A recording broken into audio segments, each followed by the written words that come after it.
सङ्काशं काश्यपेयं महाद्युतिं तमोरि सर्वपापघ्नं प्रणतोऽस्मि दिवाकरम्। ॐ ह्रां ह्रीं ह्रौं स्वः सूर्याय नमः।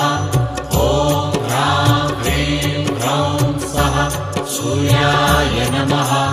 जपाकुसुमसङ्काशं काश्यपेयं महाद्युतिं तमोरि सर्वपापघ्नं प्रणतोऽस्मि दिवाकरम्।